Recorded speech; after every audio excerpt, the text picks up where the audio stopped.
राहुल गांधी इस वक्त अमेरिका के दौरे पर हैं। अमेरिका में मुख्तलिफ तरह के प्रोग्राम में वो शिरकत कर रहे हैं, इंडियन कम्युनिटी से मुलाकात कर रहे हैं, कुछ चैनलों को इंटरव्यू दे रहे हैं, कुछ इल्मी प्रोग्राम में उनकी शिरकत हो रही है।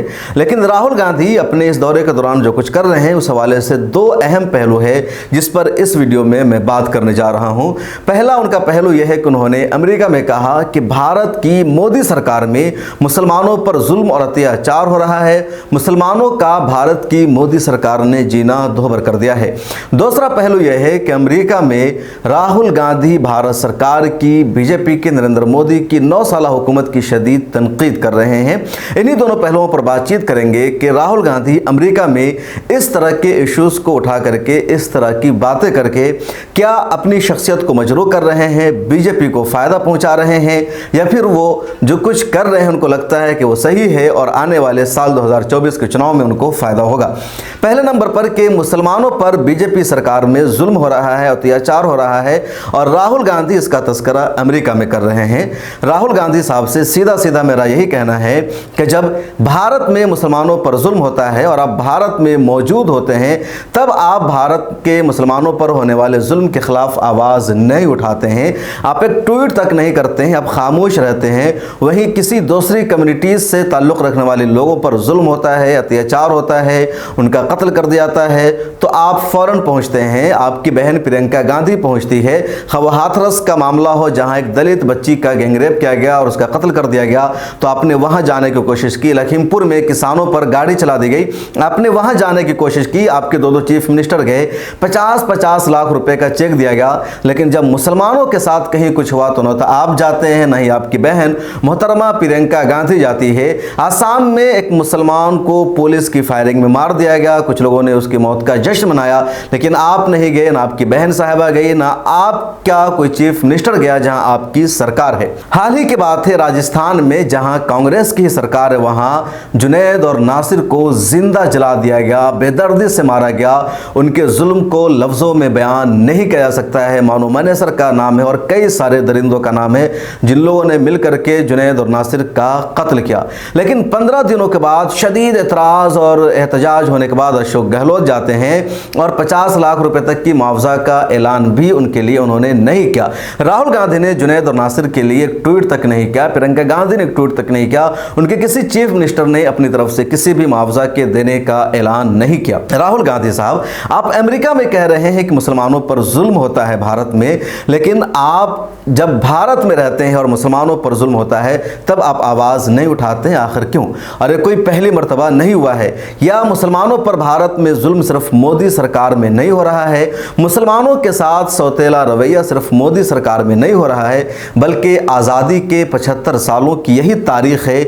जो भी सरकार रही है उसमें मुसलमानों पर जुल्म हुआ है, मुसलमानों पर अत्याचार हुआ है, मुसलमानों के साथ तअस्सुब बरता गया है, मजहब की बुनियाद पर मुसलमानों से नारवा सलूक किया गया है, तरीक़े अलग अलग अपनाए गए हैं। कभी फसाद के नाम पर मुसलमानों को मारा गया, कभी दहशतगर्दी के इल्ज़ाम में मुसलमानों को गिरफ्तार किया गया है, या हालिया दिनों में मुसलमानों की मोब लिंचिंग की जा रही है, जय श्री राम के नारे मुसलमानों से लगवाए जा रहे हैं।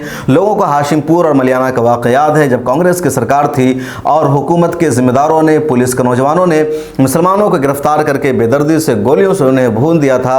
अगर हाशिमपुरा मामले में चंद मुसलमान जिंदा बच करना आते तो पता भी नहीं चलता कि उनके साथ क्या हुआ था और सीआरपीएफ के जवानों ने उन मुसलमानों का कत्ल किया था। और जो बड़े बड़े फसादात हुए हैं गुजरात राइट के अलावा, तो सारे के सारे फसादात बीजेपी सरकार में हुए हैं।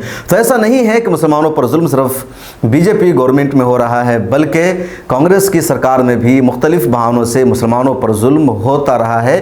ख़ासतौर पर जब 2004 में कांग्रेस की मरकज़ में सरकार बनी और पी चिदम्बरम वज़ीर दाखिला बने थे तो इस वक्त NIA एजेंसी बनाई गई और उस एजेंसी ने इंडियन मुजाहिदीन से ताल्लुक़ रखने के इल्ज़ाम में हज़ारों मुसलमानों को गिरफ्तार किया, उनको जेल में बंद किया गया और बाद में वो सब बाइज़्ज़त बरी हुए हैं। तो कांग्रेस की सरकार में सब होता रहा है। तो ऐसा ये कहना कि सिर्फ बीजेपी सरकार में मुसलमानों पर जुल्म हो रहा है, ये असल मुद्दा से जहन भटकाने की कोशिश है, या फिर मुसलमानों को बेवकूफ़ समझा जा रहा है, या ये समझाने की कोशिश की जा रही है कि मुसलमानों को अपनी तारीख का पता नहीं है।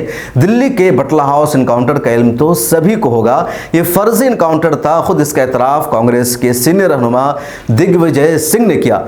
दिल्ली में कांग्रेस की सरकार थी, मरकज़ में कांग्रेस की सरकार थी। मुसलमान मुतालबा करते रहे कि बटला हाउस इनकाउंटर की जुडिशियल इंक्वायरी कराई जाए, लेकिन जुडिशियल इंक्वायरी नहीं कराई गई।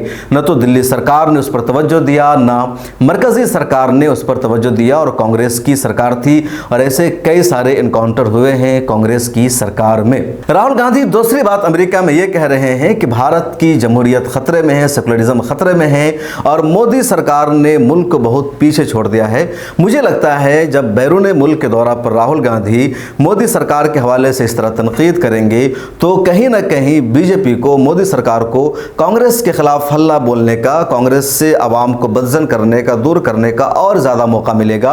और यही बीजेपी आवाम के दरमियान जाकर के कहेगी कि बाहर के मुल्कों में जाकर के राहुल गांधी मुल्क की बदनामी कराते हैं, मुल्क की तौहीन करते हैं, मुल्क के खिलाफ जहर उगलते हैं। ये मुल्क के वफादार नहीं है, ये अमेरिका से, बरतानिया से, दूसरे मुल्कों से ताकत हासिल करना चाहते हैं। यहाँ चुनाव जीतने के लिए बीजेपी प्रोपेगेंडा करने में, मुद्दों को इधर से उधर डाइवर्ट करने में माहिर है, और यकीनी तौर पर अगले चुनाव में बीजेपी इसका फायदा उठाएगी। उसने उठाना शुरू कर दिया है।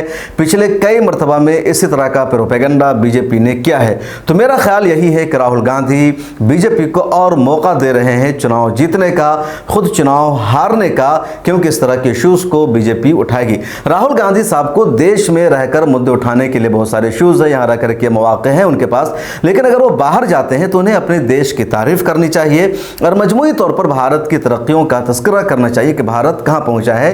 अगर भारत की तरक्की का, भारत की कामयाबी का जिक्र होगा तो उसका क्रेडिट सिर्फ नरेंद्र मोदी सरकार को नहीं जाएगा। नरेंद्र मोदी की सरकार 2014 से है हिंदुस्तान में, यानी सिर्फ 9 साल हुए हैं। उससे पहले जो 60 से 65 साल कह लीजिए वो कांग्रेस की सरकार रही है, दूसरी पार्टियों की सरकार रही है, उसमें और 5 साल बीजेपी का जिक्र आता है कि जो अटल बिहारी वाजपेयी की सरकार थी। तो भारत अगर यहाँ तक पहुँचा है तो पूरी 75 साल जिद्दोजहद के जरिए पहुँचा है। अगर भारत की सड़कें अच्छी हो गई है तो सिर्फ नरेंद्र मोदी की देन नहीं है, बल्कि ये सब काम कांग्रेस की सरकार में हुआ। कांग्रेस की सरकार में बहुत सारा प्रोजेक्ट शुरू हो गया था। 2014 में जीत नहीं हो सकी, नरेंद्र मोदी की सरकार आई, उन्होंने उसका उद्घाटन किया, क्रेडिट वो ले रहे हैं। बहुत सारे नए एयरपोर्ट बने हैं, लेकिन ऐसा नहीं कि मोदी सरकार के आते ही उन एयरपोर्ट के काम काज की शुरुआत हुई है, बल्कि कांग्रेस की सरकार में ही उन एयरपोर्ट को मंजूर कर लिया गया था, काम शुरू हो गया था। किस्मत अच्छी थी नरेंद्र मोदी साहब की, इनकी सरकार बनी, इन्होंने उसका उद्घाटन कर दिया। अब इसका मतलब ये नहीं कि पूरा क्रेडिट यही लेंगे कि हमने इसका काम कराया है। जैसे लखनऊ में मेट्रो बना, अखिलेश यादव ने मेट्रो का काम कराना शुरू किया, लेकिन उनकी सरकार नहीं बन सकी और उसका उद्घाटन ना करके किया योगी आदित्यनाथ ने। तो अब इसका मतलब ये नहीं कि अखिलेश यादव को लखनऊ मेट्रो का क्रेडिट नहीं जाएगा, और ऐसा बहुत सारा काम होता है। इस वक्त G20 समिट भारत में हो रही है, भारत को उसकी सदारत मिली हुई है। अब G20 का क्रेडिट नरेंद्र मोदी सरकार ले रही है कि हमारी वजह से भारत को G20 की सरबराही मिल गई है। हालांकि G20 की अगर भारत को सरबराही मिली है तो इसमें तमाम सरकारों का रोल है, तमाम सरकारों का किरदार है, क्योंकि बहुत पहले भारत G20 का मेंबर है और जब हुआ था उस वक्त की सरकार को ज़्यादा क्रेडिट जाता है। और कोई भी मुल्क जो G20 का मेंबर होता है उसको एक मरतबा सरबराही का मौका दिया जाता है। पिछले दिनों इंडोनेशिया को सरबराही दी गई थी, उससे पहले सऊदी अरब को जिम्मेदारी दी गई थी, तुर्की को दी गई थी, अमेरिका को दी गई थी, चीन और रशिया को जिम्मेदारी दी गई थी G20 सरबराही की। इस मरतबा भारत को मिली है तो इसका क्रेडिट भारत की तमाम सरकार को जाता है, सिर्फ नरेंद्र मोदी सरकार की जिद्दोजहद की वजह से नहीं हुआ। भारत में अगर नई पार्लियामेंट की बिल्डिंग बन गई है तो इसका मतलब ये नहीं कि इसका पूरा क्रेडिट सिर्फ नरेंद्र मोदी को जाएगा, बल्कि भारत की सरकार को जाएगा। और बहुत पहले से एक नए पार्लियामेंट की तामीर की ज़रूरत महसूस की जा रही थी। पहली मरतबा साल 2010 में बाज़ाब्ता प्रपोजल पेश किया गया, ज़रूरत महसूस की गई नई पार्लियामेंट की तामीर की, और उस वक्त स्पीकर थे मीरा कुमार जो कांग्रेस की है, कांग्रेस की हुकूमत थी, लेकिन कांग्रेस ने डिसीजन नहीं लिया, पार्लियामेंट की नई बिल्डिंग नहीं बन सकी। बीजेपी ने डिसीजन लिया, इन्होंने पार्लियामेंट की नई बिल्डिंग बनाया है। तो जितने सारे काम हैं वो पहले के मंसूबे के तहत हो रहे हैं, मोदी सरकार उसका क्रेडिट ले रही है।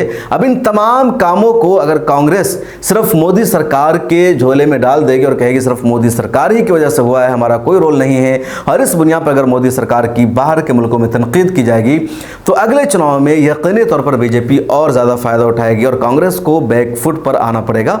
मुल्क में जितना चाहे इख्तलाफ किया जाए, जितना चाहे इशूज़ को उठाया जाए, लेकिन बाहर के मुल्कों में जाकर के एज अ पोजीशन लीडर अगर मुल्क की या मुल्क के सिस्टम की इस तरह तनकीद की जाएगी तो कहीं ना कहीं कांग्रेस बैकडोर से या दूसरे लफ्ज़ों में बीजेपी को सपोर्ट करने का काम कर रही है। आपके इस बारे में क्या कहना है? अपने ख्यालात कमेंट सेक्शन में ज़रूर लिखेगा। अगर आपने अभी तक हमें सब्सक्राइब नहीं किया है तो कर लीजिए, फेसबुक पर देख रहे हैं तो पेज को फॉलो कीजिए।